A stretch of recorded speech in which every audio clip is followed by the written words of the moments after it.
WAMT.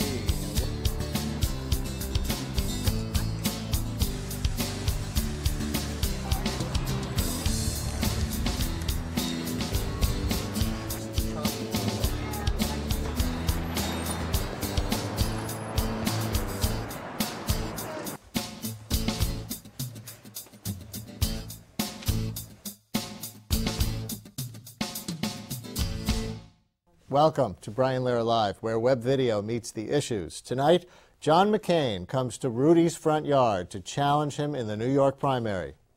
And I believe that I'm capable of preventing another terrorist attack on America. Also, blogger Leon Wynter via webcam on race, politics, and the color of American skin. But first, here are this week's online video picks, all drawn from the Republican presidential race this week. Number one, New York knows Rudy like America does not, so when the New York Times released audio tapes of Mayor Giuliani calling people names when they disagreed with him, MSNBC called me to put them into context. Here's how it went, available now on YouTube and WNYC.org. The Rudy Giuliani voters now see out campaigning appears to have mellowed out from his days as New York City's mayor. As mayor, Giuliani hosted a weekly radio show and took calls live from New Yorkers. The New York Times has been reviewing old tapes found, about 55 hours worth, I think, and they found differences between Giuliani, the mayor, and Giuliani, the Republican presidential candidate. For example, here's then Mayor Giuliani lashing out against the NRA back in 1994. The reason why the NRA has lost all credibility are statements like that.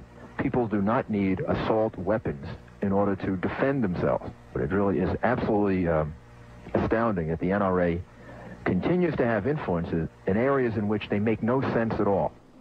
Let's bring in the host of the Brian Lehrer Show on WNYC Public Radio. Brian's been covering New York politics for more than 15 years and has himself witnessed the evolution of Rudy Giuliani. So, Brian, I know you spoke with the New York Times reporter about these Rudy tapes. First, did you ever listen to the show back then yourself? Listen to, well, actually, his show was on exactly opposite my show. Ah, the competition. That's right. He was the competition. Isn't that funny? But I never had to listen to the show to get this point because he dealt like this day to day in New York. So this raises a very important question that I think has gone unasked until now for the rest of the nation. The rest of the nation sees either the reassuring Rudy of 9/11 or Rudy, the pro-abortion Republican. And those are the two big questions that seem to surround him, or the two big images. This is how Rudy governed day to day. This is how he talked to people who disagreed with him. When you say this, be a little more specific. When you say this, tell me exactly what you mean. On that clip, we heard Rudy say that the NRA people had no credibility, that they were out of control. This is the kind of language that he used all the time against people. He told people to see psychiatrists. This is the Rudy who governed day to day. If you like George Bush with us or against us government, you will love Rudy Giuliani. And people around America don't realize that, seeing his smiling face on the campaign trail. For those outside of New York who are now seeing Mr. Giuliani on a national level, then do you believe that they're not seeing what they'll necessarily get if they were to put him in the White House? I think they're seeing some of what they will necessarily get. He's a very articulate man. He is very knowledgeable about the issues. His grasp of detail is amazing, and he knows what he wants, and he goes after it, and he can be extremely effective. But there is this divisive side of him that I think we've been through the last 8 years, that people have to ask themselves, do we want another 4 years of that before they pull the trigger or pull the lever for Rudy Giuliani? Some people might just say he's tough. They might just say he's tough, and they might find this an attractive aspect of him. That's the decision I gather you don't, Brian, but that's for another segment. Brian Lehrer, thanks a lot. Hey, I wasn't really passing judgment on Giuliani. Didn't I just tick off a string of his best qualities? Just that this is a big part of living with him day to day when he's in charge. Am I wrong? But maybe America isn't ready to hear it yet. Republican presidential race video pick number 2. Maybe Fred Thompson has been in Hollywood too long. Let me give my thoughts about that. Now we'll, first of all, could I have a round of applause?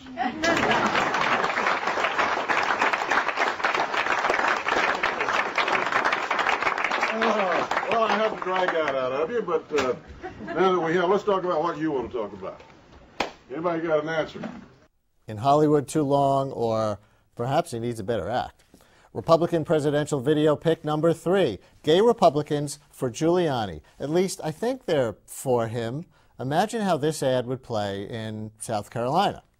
I think that it is absolutely time for us to have a gay leader, a figurehead of government, if you will, that is in favor of the gays.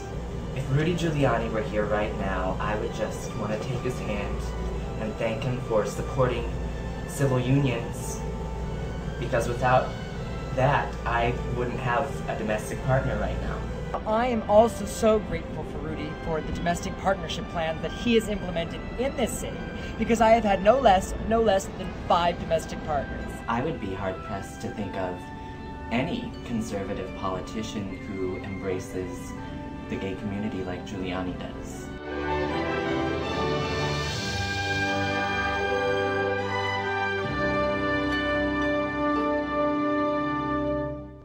Republican presidential pick number 4 from the GOP's gay group, Log Cabin Republicans. Same question. Are they for Mitt Romney or against him?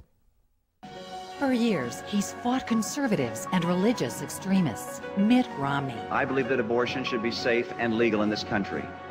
I believe that since Roe v. Wade has been the law for 20 years, that we should sustain and support it. Mitt Romney opposed the gun lobby, even Ronald Reagan. Look, I was an independent during the time of Reagan-Bush. I'm not trying to return to Reagan-Bush. A record fighting the religious right. A pro-choice record. Massachusetts values. Mitt Romney. And our Republican presidential video pick number 5. Just a graphic, really. Log Cabin Republicans, you'll like this one. If Larry Craig is using the wide stance defense, maybe the GOP elephant will be his star witness. Next week, how do the Democrats do it? And that's our online video picks for this week. Now, one of the Republican hopefuls came to Manhattan recently to challenge Rudy Giuliani in his own front yard and to promote his new book. It's John McCain. His currency has been rising after last week's CNBC debate on the economy, but would McCain be the best president for New York City? That's the first question I asked him when we sat down and talked. Here is the unedited full half hour. Senator McCain, thanks so much for joining us. You're speaking to a New York audience today, so tell us, why would you be the best president of the United States for New York? Because I would keep New York safe, and I believe that I'm capable of preventing another terrorist attack on America, but most importantly, I am most qualified to lead in the transcendent issue of the 21st century, which is the challenge of radical Islamic extremism. You know, our former mayor, very well known here, says the exact same thing. Why do you think you can beat Rudy Giuliani in his own backyard on the issue of terrorism? It's not the issue of terrorism. It's the struggle against radical Islamic extremism, which is going to be a long twilight struggle. This is a force of evil that's been unleashed in the world. And I'm a great admirer of Mayor Giuliani's. I believe that my life, my experience, my knowledge and background give me the qualifications that might lend me to their consideration. Better than him? Why? Can you say? The qualifications, simply qualifications, my background, my knowledge. I can give you one example, and that is that I was the only one who's running for president, and I don't like to compare myself to anyone specifically, that railed against the Rumsfeld strategy, which failed, and I predicted was going to fail, and I fought for the strategy that is now succeeding. No one else running for president argued that, because frankly they don't have the military, national security credentials that I do, and I think they're all fine people. Question is, who can lead the country in this struggle? When I search John McCain on YouTube, the biggest thing that comes up is you singing Bomb, Bomb, Bomb, Bomb, Bomb Iran. 744,000 hits, in case you haven't checked it recently. Are you proud or embarrassed of that? I'm proud. Look, when I'm in the company of veterans, which I was, and one of them says to me, when are you going to send a message to Iran? And we're joking around, I'm going to joke around. And if someone doesn't like it, my advice to them is to lighten up. I've articulated my position on Iran many times and what needs to be done. But if someone, like when I had to tell a high school student the other day that he was a little jerk, if that offends them and they don't like it, look, that's too bad. My response is, lighten up. You can know my position on Iran, which is very, very in-depth as to what we need to do. Mayor Giuliani is stating quite directly, you probably heard it the other day, that he would bomb Iran if necessary to stop a nuclear weapons program. Do you want to make that same direct statement in that way, or is that too bellicose? My response is, we cannot allow Iran to have a nuclear weapon. Having said that, there's many actions that we can take between now and reaching that point that would, I think, have a beneficial effect on the Iranian policy. Do you think Mayor Giuliani was being counterproductive by putting it the way he did? I don't know. I leave that to others to judge. When Ahmadinejad spoke at Columbia University, he said a lot of wacky things not worthy of debate, but he also questioned why the rules for nuclear weapons allow the United States to keep developing new generations of nukes. He said we're on our fifth, despite America's record and all of that, and Iran gets to develop none. Does he have a point on this one with respect to the United States? I don't think he has a point, because the real point is that we're not dedicated to the extinction of any country. He has announced his nation's dedication to the extinction of the State of Israel. He, as we speak, is attempting to destabilize and exert an age-old Persian ambition of influence in Iraq. They are supporting terrorist organizations throughout the Middle East and the world. So I think there's a dramatically different situation. He would say, and not just Ahmadinejad would say, that the United States has a history destabilizing Iran, that we took part in the overthrow of Mossadegh in the 1950s, that we engaged with Saddam Hussein in his war of aggression against Iran in the 1980s. That's not a good advertisement for the United States. No, and this is the same country that held Americans hostage for over 400 days. This is the country that, as you say, engaged in a war with Iraq. I know that there have been mistakes in the conduct of American national security policy, but to compare us in any way with what Iran's ambitions are and what they are doing, I think are just not comparable.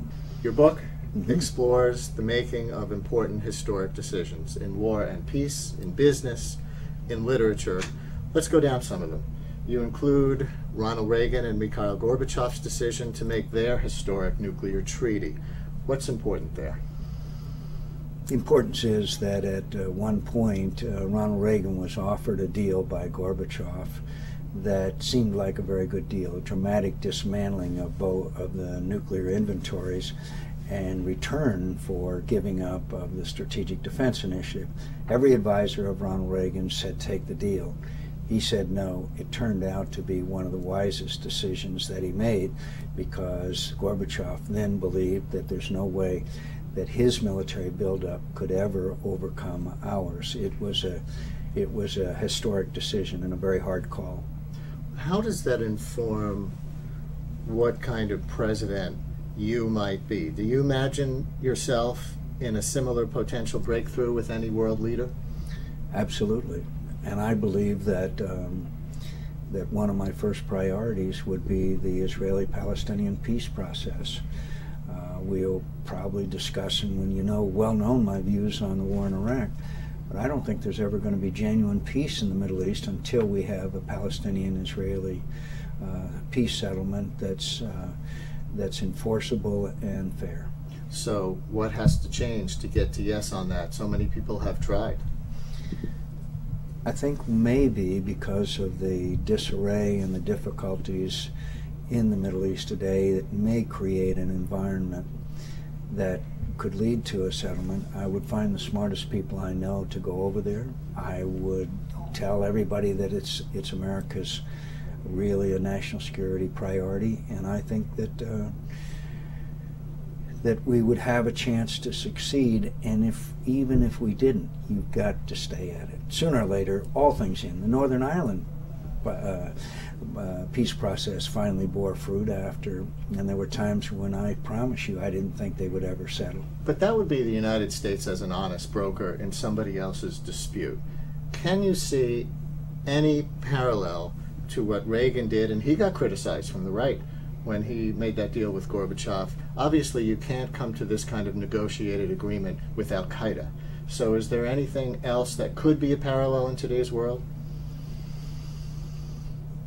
Again, I think the Northern Ireland situation is an example where economic development as well as political maturation played a significant role.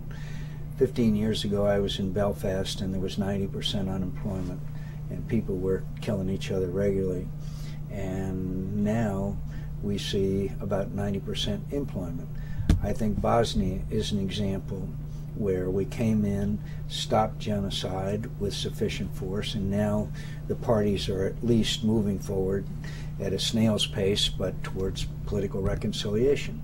So I think there are examples where we can succeed with a combination of diplomatic, economic, and sometimes military intervention. If the British Army hadn't been in Northern Ireland, there never would have been an environment that created a negotiating atmosphere. You explore in the book the philosopher Reinhold Niebuhr's decision to abandon his pacifist stance before World War II. The importance? Well, there's a lot of importance. It's probably the most complex part of our book. Reinhold Niebuhr was a pacifist, but he began to believe that in the face of an overwhelming evil, in his case Nazi Germany, that it required that he act. And at the same time, he knew that he then was going counter to his Christian pacifist principles, and his conclusion was that we are all imperfect and have to place ourselves at the mercy of a loving God when it's time for us to be judged. He went through a very interesting process. Outside of politics, you include Judah Folkman, the cancer specialist, who had what was for 30 years considered a heretical view in science. You want to tell us that story a little bit? He believed that that there was ways of curing cancer, that the chemotherapy process where you just killed everything was one of the worst kinds of solutions you can reach. He stuck with his beliefs and now in his practice, and it's finally being accepted after all these years. Pick any other one of your choice. Probably Abraham Lincoln and emancipation, also Branch Rickey in bringing Jackie Robinson into organized baseball. Both were acts of courage. Both of them were acts that were based on a belief greater than themselves. And it sounds kind of trivial to put Branch Rickey in the same category of Abraham Lincoln, but the principle applies. In the case of Abraham Lincoln, he became more religious as this carnage of the Civil War went on, and he really felt he owed it an obligation to free the slaves if they could show some success on the Union side. Difficult decision for him to make, and one that I think changed the course of history in many respects. Branch Rickey was a kind of a blowhard. The reporters called it the Cave of the Winds when they talked to him. But what he did wasn't just baseball. It was about America. It was about what kind of country America is. And I think it had a profound effect on American society. We've still got a long way to go, but I think it had a far greater effect than just on baseball. When you look at the many stories in this book, and it's interesting that it's not just called Great Leadership, it's called Hard Call, Great Decisions and the Extraordinary People Who Made Them. Does something tie together some of the many hard calls that people had to make? I think what ties them together at the end of the day, whether they had time to take in consideration all the factors and weigh and assess, at the end of the day is whether it was an act that entailed a benefit or an act of goodness and decency that was greater than the self-interest of the individual.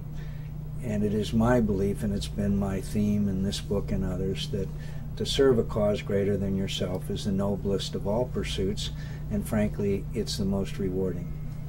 I mentioned your presence on YouTube. Do you think YouTube is good for democracy? Sure. I think YouTube is good for democracy, and I think we will mature and recognize that maybe sometimes politicians do make mistakes and do things that are a little bit stupid, but people deserve to know about them, and I think it's a good thing. Just like I think that Jon Stewart is a good thing, even though he makes fun of me all the time. I think you're the most frequent of all his guests, aren't you? I'm the most frequent of his guests, which means there must be a trace of masochism. Must be a trace of masochism somewhere in my family. Did you ever go to comedy school? No, I never did. But humor is important. Humor is important in politics. We've had some who are natural at it. Reagan was pretty good at humor, and some others, but I think it's important for us to try to use humor as much as possible, even though it's a very dangerous enterprise. David Brooks wrote yesterday in his New York Times column, or earlier this week, that the future of the Democratic Party is not online, despite what the Netroots people would like us to believe. What do you think about that with respect to the Democrats or the Republicans? Is the web changing democracy, or does it just have that appearance? I'm a great admirer of David Brooks, but I think that the internet, I think websites, I think YouTube, that I think that what way they're, quote, changing is they're providing people with more information. Therefore, I think they make better judgments, and so I think it's a good thing. It is more evolutionary than perhaps that some think, but it is anytime Americans get more information, then I have greater confidence in their judgment. That's what all this has done for them. I don't know if you've thought about this, but some people say the web divides people even more into political camps than we already have been, because they go to websites with like-minded people. I think it's probably true, but most Americans, I think, particularly young ones, go to all the websites. They also want to be entertained, and I understand that. But I'm not worried so much about what happens in the websites and the polarization. I worry more about we in Washington doing our duty, that stopping the corruption, cleaning up the spending, taking on the hard issues. Look, Social Security is going to go broke. We all know it. What have we done about it lately? We're going to hand it on to another generation. What about Medicare? What about, in other words, Americans are dissatisfied with us not because they know more about us because of the internet, but because they see that we aren't doing what we were sent to do.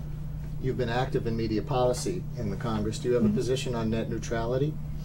I think that net neutrality is something that we have to look at from time to time, but I don't want to see the wealthiest and most powerful entrant into the internet crowd out the independence, which really is what given it's its strength and vitality. It's a very tough issue. But by the way, it's one that's not tough. Internet taxes. We've got to extend permanently, in my view, the internet tax moratorium. I wonder about campaign advertising and election law on the web. You're obviously interested in campaign finance, McCain-Feingold. Some people think Fred Thompson got a free ride in the way he was able to spend money on the web this summer before declaring as a candidate. I would not support campaign finance laws imposed on the web. It's still a young and very immature technology, and I don't think that McCain-Feingold applies. Why not? Wouldn't that make the web, which is becoming our dominant medium, a gigantic campaign finance loophole? I think the good gigantic finance loophole right now is the 527s, and they're advertising on television. The independent interest groups, everything from MoveOn.org to the National Rifle Association, things like that? Yes, and I think it's a gigantic loophole that's there already. The Supreme Court weakened McCain-Feingold. Yep. Is there anything left of it that matters?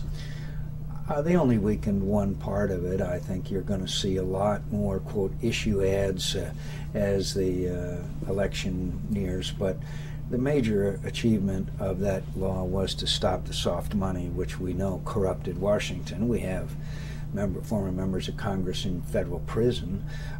It stopped the ability of a union leader, a trial lawyer, a corporate head from being called by a member of Congress and say, I need a 7-figure check from you. That stopped. I need a 7-figure check from you and your bill is up before my committee next week. That's been stopped, and I think that's been very beneficial. You know, I thought I read somewhere that you were against net neutrality legislation on the grounds that the market would provide. Do I have that wrong? Look, I go back and forth on this issue, and I sometimes I think I understand the requirement that we not have anybody have an advantage, and then there's other times frankly I haven't really taken a firm and hard position on it, and that's one of the few that I haven't. I continue to look at it. It's a very tough issue. This is where I want to ask you what you're going to announce at the Hudson Institute with the promised embargo. We've talked about the need to expand the military, the need to do a much better job with our intelligence services, the much needed improvement in military corps that trains and equips our allies, a necessity to move the U.S. Information Agency out of the State Department and back into an independent role. They have not carried out much of their basic functions, and basically an overall assessment of what's happening in Iraq and what needs to happen. And among things that need to be happen is the Maliki government functioning effectively. You said expanding the military. How so? We all know, because of the stress on our Guard and Reserve, that we need a much larger active duty Marine Corps and Army. The Marine Corps and Army are 1/3 smaller than they were at the time of the first Gulf War. And so I don't think there's any doubt that we need to expand it if we're going to relieve the burden. Even if we wind down from Iraq, we are going to have continued obligations in Afghanistan and other obligations throughout the world. When the war was in its early stages, if I remember correctly, you were calling for much more than 130,000 or 160,000 troops in order to do the job properly. Can we do it now with 130,000, or is that just a formula for a quagmire? I believe General Petraeus when he tells me that he has sufficient number of troops. Am I nervous about it? Of course. But I think there's some realities, and that is the overall size of the Army and Marine Corps, which are significant constraints, and we have put a burden on the National Guard and the Reserves that is something that we've never asked of the Guard and Reserve before. You've been outspoken about the importance of national service in the past. Do you think we now need to reconsider a military draft in a time of war and with expanded need, as you just described? I do not believe we need or would find useful a draft. The training required for young men and women today in the military is extensive. The military that we have today, by all accounts, is the most professional, the best equipped, the best trained, and the most effective. So why would we want to destroy that? What I think we need to do is build on it. And finally, you know, we might say we're going to have a draft that's fair to everybody, but we never have. We never have. And so I have no confidence that wealthy people would find a way out of the draft, and we would ask the lowest economic rung on our ladder to serve. Why think that 130,000, 160,000 can do it? A lot of people aren't going to be satisfied with the answer that you have trust in David Petraeus, because even if he's the best general on the planet, he can only work with the tools that he has. Well, he can, but he also assured me that if he thought he needed more, he would tell the President and the American people. I'm aware of everything that goes on in Iraq, or a lot that goes on in Iraq, but I'm not the on-the-ground commander. He is, and I have to rely on his judgment. And his judgment so far has been very good. We are achieving significant success on the military front. Even the severest critic, or most of the severest critics of the war, would agree with that. Did President Bush miss an opportunity at the UN this week to ask for international help on Iraq? He talked about the horrors of Myanmar and Zimbabwe, but pretty much evaded Iraq. And it looked to me like he was using Myanmar to change the subject. And for that matter, the UN has seemed to offer more international involvement. And this is what Iraq needs, isn't it? My enduring hero is Aung San Suu Kyi. I have admired her more than anyone alive on this planet today. The Burmese human rights activist. The elected leader of Burma, who has been under house arrest 12 of the last 15 years, whose husband died away from her. But I think it's very appropriate the President talk about Burma. They call it Myanmar, because they are at a critical point here, and the more pressure we can put on that military junta, the better off. He could have done both. I was just going to add, I think that I probably would have praised the Secretary of the General of the UN, who just announced that they would have a renewed UN presence, and I, of course, would have made an appeal. Now, I can't second guess the President on every speech he makes, and maybe he felt it would dilute the message of that he wanted to give, but there are other venues where he's asked for more international assistance.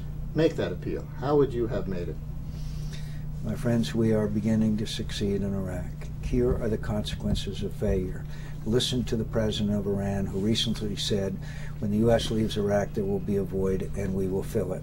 We need your participation. If we're going to have genuine, lasting peace in the region, we need every country, particularly those who are our allies, the Egyptians, the Jordanians, the Saudis, and others, to join with us and help bring about or maintain a peaceful environment now that we have sacrificed so much American blood and treasure to obtain a peaceful, an environment of largely secure areas of Iraq with a long way to go. Every candidate is positioning him or herself in some way for the race. For you, one way you get charged with a flip-flop is your opposition to the Bush tax cuts originally and your embrace of making them permanent. Can you square that, or is that for consumption in the Republican primaries? I had tax cuts of my own. I objected to the Bush tax cuts because I saw a war coming, but most importantly, there was no restraint on spending. My proposal for tax cuts was that we would have a restraint on spending. If that had been enacted today, I think Republicans would still be in a majority, and we'd be talking about further tax cuts. I am convinced that if you now don't make the tax cuts permanent, then it has the effect of a tax increase on every family, business, and individual in America. So, of course, I don't want to do something that would have the effect of a tax increase. We're here in New York, where we went 75% for Gore and Kerry in New York City. Many of my listeners are thinking, hasn't Bush been a terrible president? A bad war, badly managed at very least, tax cuts that were badly designed at very least, by your description, divisive as can be at home and abroad at a time when we need unity. Hasn't he been a terrible president? I think the judgment of history about President Bush will be largely related to whether we succeed or fail in Iraq, and that's not clear yet. We've also had one of the strongest economic periods of prosperity in our history. We've also created millions of jobs. There's a lot of, we have not had another attack on the United States since 9/11, when every expert in New York City believed there would be another one, but between now and that period. So historians judge presidents largely on foreign policy / national security issues, and the results are not in. I happen to like the president. We have a good working relationship, and clearly I would not have conducted the first 4 years of the war in Iraq under Rumsfeld, and that, in my view, may earn a very harsh criticism from historians. We have a minute left. You seem to do well as the underdog. People liked you in that role in 2000. Now that you have hit a kind of political bottom, perhaps, people are starting to talk about you again in more positive terms. Is that what it takes for John McCain to be politically surging and make your one last case to New Yorkers that they should consider John McCain on February 5th? First of all, we've had ups and downs in every campaign, and we certainly have had in this one. I'm confident now that Labor Day is well over. People start in New Hampshire, South Carolina, and Iowa start focusing on the candidates. I cannot campaign anybody. The town hall meeting, the retail politics, we don't need a lot of money. I'm confident that I will do well. I'm the most fortunate American or person you have ever interviewed, and I'm grateful for the life I have. We're going to outwork everybody, and we're going to do fine. And to New Yorkers, I would like for you to know that this city is unique in the world. I intend to do everything I can to be of assistance to make it even greater and build on the successes of their former mayors. And this mayor is one of the great ones, I think, in Michael Bloomberg. Take me there one level deeper. How is New York unique in the world and great, and how would your policies make it greater? It's unique in the world in that the financial, cultural, and many other ways it is the center of our universe. It has the most diverse background where we've mixed the blood of the world into making it the most vital and vibrant society in America.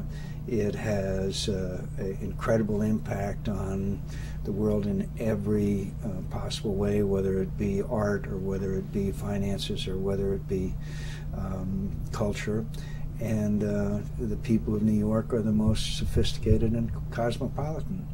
And so, and I believe that many citizens of New York City, whether they be Democrat or Republican, will examine the candidates, because we are in very difficult times, not only here in the United States, but in the world. McCain-Bloomberg or Bloomberg-McCain in 08 if you don't get the nomination? I don't think so. I think that I am the party of Abraham Lincoln and Theodore Roosevelt and Ronald Reagan, and I wouldn't want to leave it. Senator McCain, thank you so much. Thanks for having me on. It's great to be with you again. We recorded that interview on September 26th. McCain's new book is called Hard Call: Great Decisions and the Extraordinary People Who Made Them.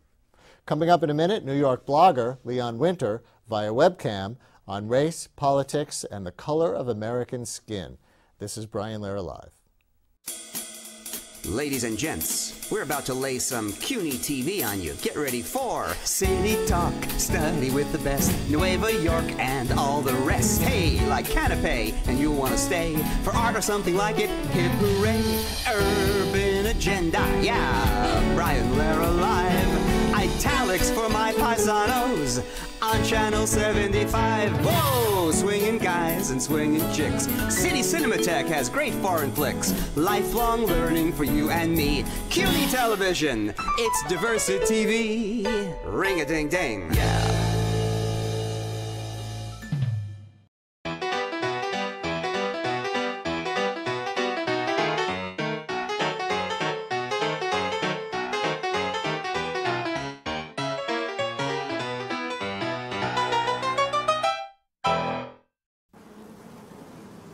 Those, locusts? What? Those locusts? Yeah. I'm throwing rocks at some stuff, and next thing I know, locusts. Sounds like bad karma. You should try volunteering or walking a little old lady across the street or, you know, something good. Interesting. Stay on the universe's good side. Volunteer, vote, get involved. This is Brian Lehrer Live, where web video meets the issues. On our webcam in just a second, New York blogger Leon Wynter, author of the AmericanRace.typepad.com. That's his blog. He's also author of the book American Skin. Hi, Leon. Thanks a lot for joining us. Hi, Brian. My pleasure being here. Now, your blog, as I understand it, is built around a vision that you have. Tell us about that vision. Well, that vision is simply trying to move a conversation that gets this country back toward its basic creed, the words, all men are created equal. And how do you hope to contribute to making that vision a reality through your blog? Well, my first step was to somehow find the community of that conversation as it was taking place online and see what other people were talking about and where there might be some commonalities of interest. And that sort of introduced me to this larger world of the blog sphere or Blogverse I kind of like better, as we'll see when we talk further. Blogiverse like universe, is that what you said? Blogiverse like universe, because in many ways what you have within this universe are several separate, call them solar systems, groupings of blogs. Some of them, the heavyweights, call them, you know, the major planets, and then the more minor ones that tend to revolve around them, around a given area. Much as, for example, in the pure political world, something like Daily Kos, you know, might be considered a sun. That's the sun of the liberal blogiverse or blogosphere. Is there another one? I don't know, maybe Huffington Post. Exactly, that would be another one, exactly. Do you think that the blogosphere or blogiverse is creating meaningful interracial dialogue? I wouldn't necessarily say interracial dialogue, quite frankly, but certainly much dialogue about the subjects of race and especially racial justice. It's certainly facilitating a conversation that you know, was not taking place as vigorously as recently, I think, as 4 or 5 years ago. So what are some of the other black or race blogosphere sites out there that people might want to know about other than yours? One of the ones that I would have to consider a major star in the astronomical sense is something called Racialicious. Sort of like Bubblicious, or I don't know, or there's another licious, but we won't repeat that here. And I think if you could spell that, you know, .com. And it's actually about the intersection of race, identity, and popular culture, which an intersection that I used to own with my original book. But now I have to say they do a very, very good job literally at pulling in you know, everything from current movies to books, as well as political developments and so on, and talking about a wide range of culture across what has now become sort of the diverse spectrum. And they do a very good job, including sort of open sourcing things. I saw recently they had a post out looking for people to do running, you know, plot synopses of current television shows and these kinds of things from that point of view of these questions. Your book, American Skin, had an interesting subtitle. Remind me, was it Popular Culture and the End of White America or something like that? It was Big Business, Pop Culture, and the End of White America. That is to say, the end of the hegemony of whiteness in popular culture.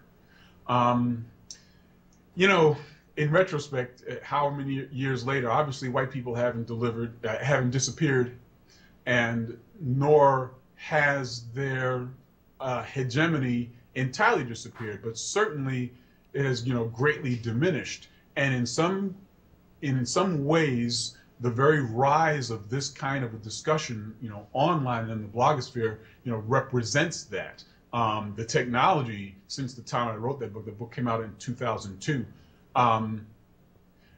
the technology has empowered so many people at literally creating their own versions of media online within these, as I would say, it's narrow but very deep coverage of alternate, I guess, views of what American popular culture and racial identity is. And it's interesting to me because I was a fan of your book when it first came out, and one of the things that I liked about it was that you were writing about how crossover takes place, how stuff originally from black culture crosses over and becomes part of, quote, mainstream culture in the United States, and then sort of everybody owns it. And yet there still seems to be so much ghettoization of discussion in the political sphere in the ways that we were talking about regarding the Gina story.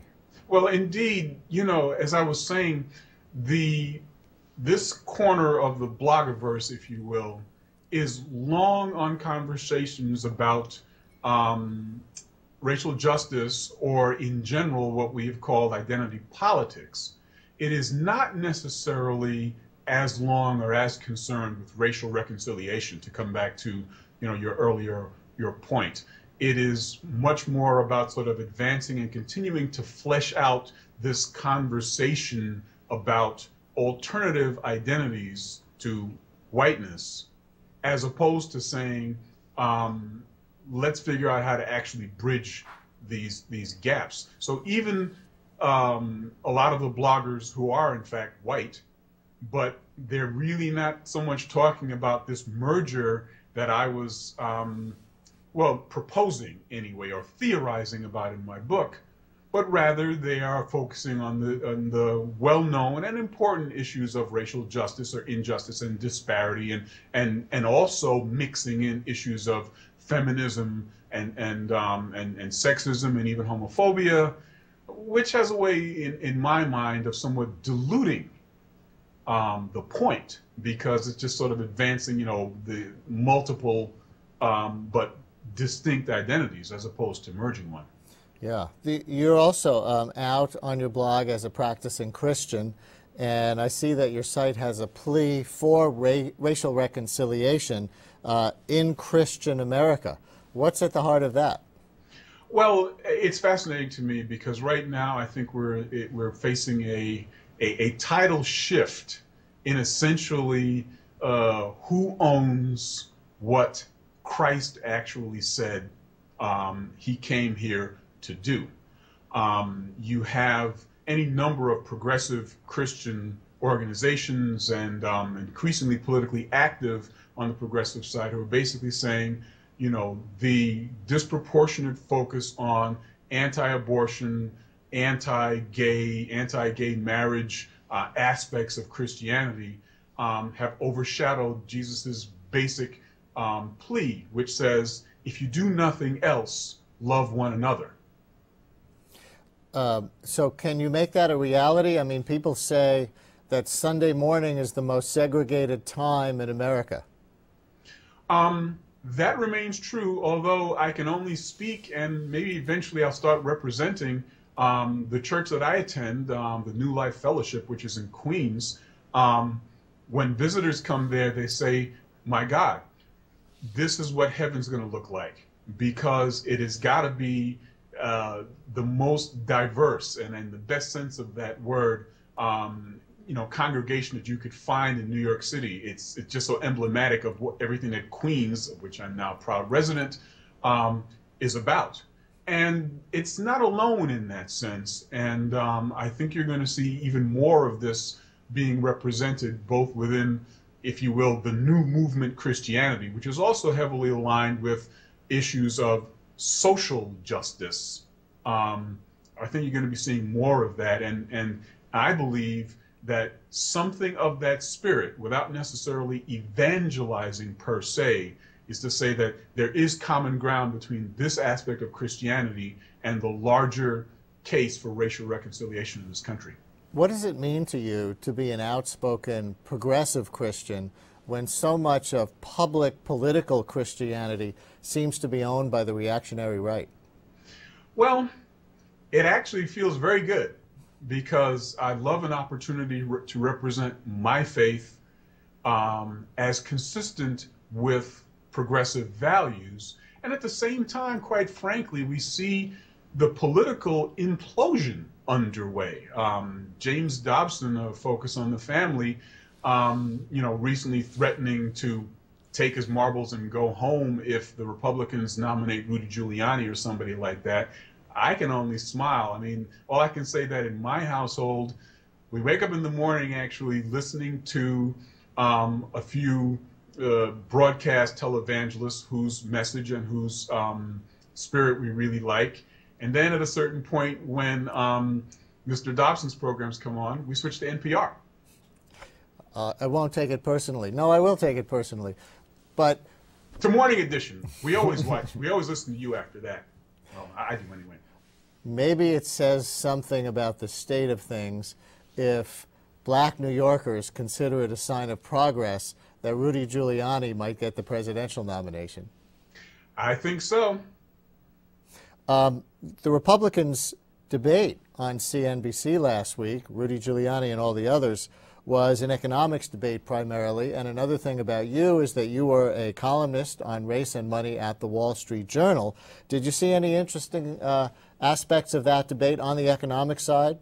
Well, of course, I mean, I can't claim to actually have stayed up to watch it.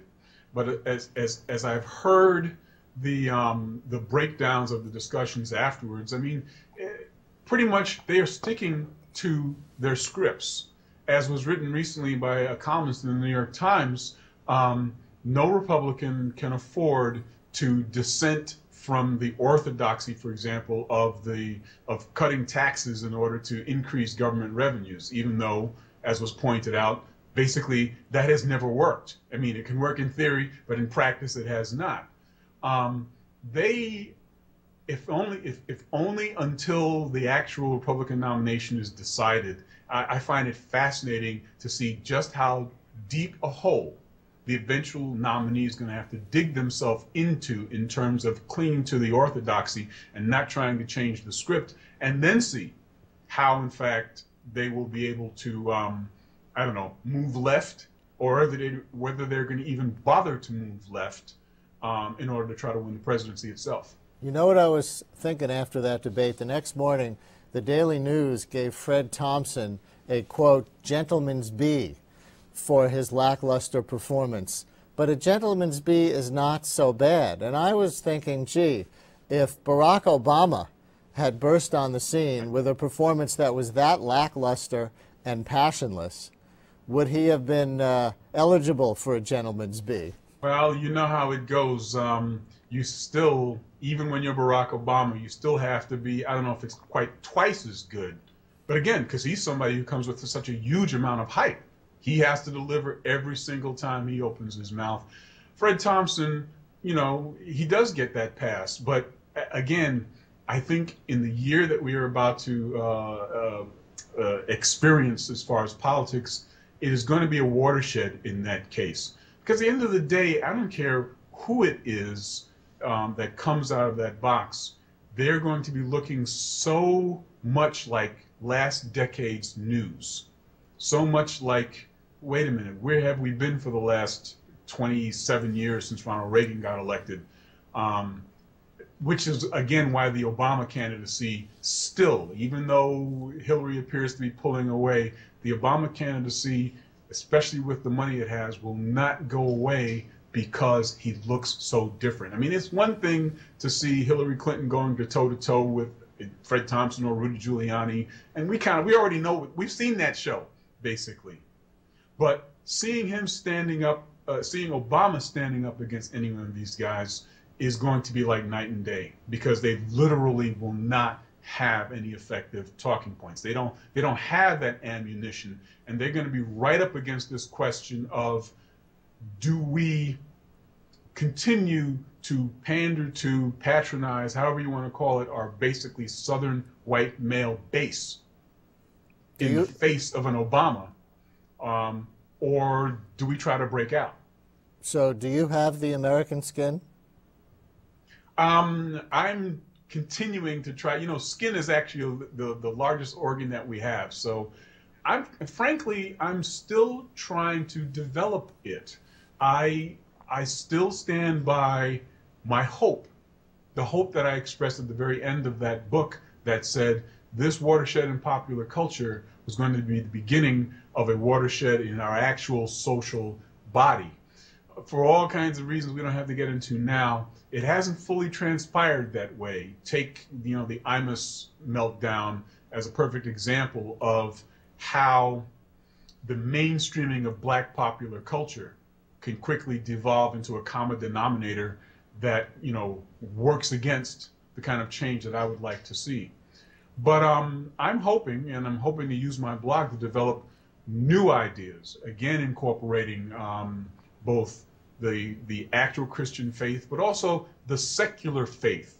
And it really was a secular faith that was behind Thomas Jefferson's words, all men created equal, and to find a way to, you know, bring that in the 21st century. Leon Wynter, his blog emanating from Queens is theamericanrace.typepad.com. Thanks so much, Leon. Thank you, Brian. My pleasure. To close tonight, another example of viral art online. This week, we take a peek at a master's thesis in animation that then-student Donnie Permetti made at the School of Visual Arts here in New York. This gem, Kiwi, has gotten 12 million views on YouTube.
Whoa, I didn't realize the gravity of that until it was over. And that's it for tonight's show. We are here live Wednesday nights at 7:30. You can sign up for our free podcast at CUNY.TV. And please tune into my daily radio show, The Brian Lehrer Show, weekday mornings at 10 on WNYC. Tomorrow morning, movie critics Dana Stevens and Owen Gleiberman compare notes on more October movies. That's at 10 o'clock tomorrow morning on 93.9 FM and AM 820 WNYC. Have a great night.